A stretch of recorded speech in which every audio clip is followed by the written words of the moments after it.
नाफानं अमेरिकेतले जे यंग मराठी आहेत त्यांना स्वतःकडे आकर्षित भरपूर केलंय. हो. तर हे कसं साध्य केलं तुम्ही? कारण म्हणजे फिल्म इंडस्ट्रीमध्ये पण जर बघितलं आपण तर आपल्याला जे रेव्हेन्यू मॉडेल्स बसवायचे असतात तर त्याच्यात आपल्याला यंगस्टर्स किती जास्त येतात त्याच्यावरती फिल्मची सक्सेस ठरते.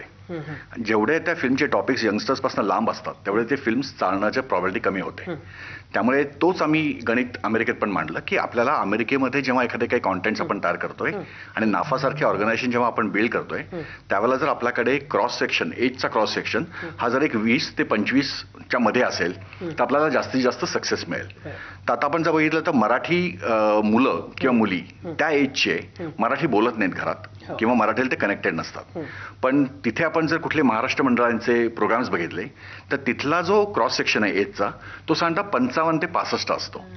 त्यामुळे त्या क्रॉस सेक्शनला की ज्याला खूप इंटरेस्ट आहे कॉन्टेंट्समध्ये पण त्यांना खर्च करायची इच्छा नाहीये त्या कॉन्टेंट्सला जर पैसे मिळणार नसतील तर ती ॲज अ बिझनेस किंवा ॲज अ इंडस्ट्री उभी राहू शकत नाही. त्यामुळे मला ते एज ग्रुप सगळा शिफ्ट करायचा होता. I wanted to bring it to as close as 20-25 पण ते पण शक्य नाहीये. त्यामुळे आमचा आत्ता जर बघितला तर आम्ही आता साधारणतः 30 ते 35चा क्रॉस सेक्शन आपला आहे.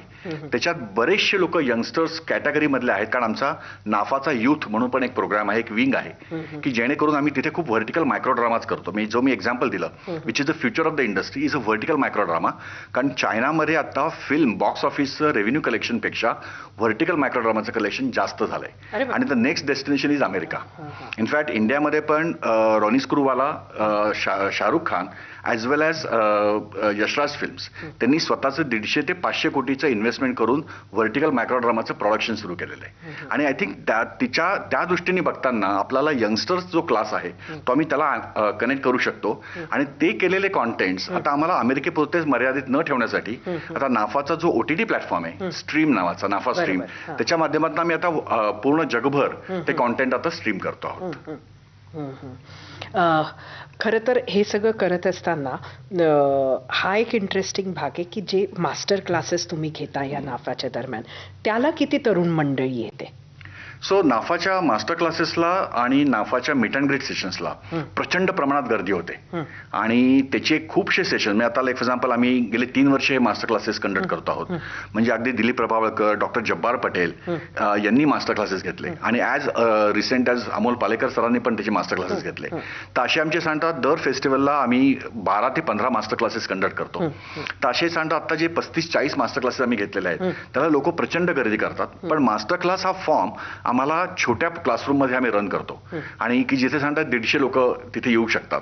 त्यामुळे त्या लोकांची इतकी गर्दी होते की आम्हाला मास्टर क्लासेसचं बुकिंग एक 10 ते 12 दिवस फेस्टिवलच्या आधी बंद करायला लागतं कारण की ते ऑलरेडी सोल्ड आउट होतात. आणि मग ते मास्टर क्लासेस आणि कलाकारांना भेटण्यासाठी मीट अँड ग्रीट हे अतिशय महत्त्वाचे सेशन्स आमचे आहेत की जिथे लोक तुमच्याशी इंटरॅक्ट करू शकतात. किंवा आता आम्ही साऊंडचा वर्कशॉप मागच्या वर्षी घेतला तर त्या वर्कशॉपला मला 10 पेक्षा जास्त लोक नको होती कारण नाहीतर लोकांचा एक्सपिरियन्स त्याला मिळणार नाहीये. मग ते इतके फास्ट फुल व्हायला लागले की आम्ही ऑलमोस्ट 11 वर्कशॉप्स कंडक्ट केले की आमचा इनिशियल प्लॅन 4चा होता पण आम्ही 11 कंडक्ट केले.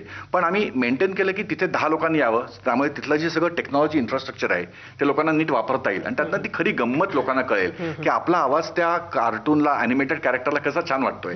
आणि हे सगळा एक्सपिरियन्स तिथे मिळण्यासाठी आम्ही तिथे ते कॅलिफोर्निया थिएटरमध्ये सॅन होजे कॅलिफोर्नियाला एक अशी छान ब्युटिफुल अँटिक प्रॉपर्टी आहे ती की जिथे ऑपेरा काइंड ऑफ प्रोग्राम्स होतात. तर तिथे आम्ही 100 फुटाची स्क्रीन माउंट करतो 5.1 डॉल्बी सिस्टीम सेटअप करतो आणि लोकांना तो एक छान एक्सपिरियन्स देतो की मराठी म्हटल्यानंतर नाहीतर छोट्या प्रमाणात तुम्ही करा अंथरूण पाहून पाय पसरा हे जे कन्व्हेन्शनल आपले जे विजडम आहेत तर ते बाजूला सारून तुम्ही तुमचं अंथरूणच मोठं करा ह्या कॉन्सेप्टनी केलेला हा पूर्ण पराक्रम आहे. किती छान. गिरिजा तुझं करिअर नेहमी खूप वर्सटाईल राहिलंय. म्हणजे अगदी ABP माझासाठी सेलिब्रिटी मुलाखती घेण्यापासून तर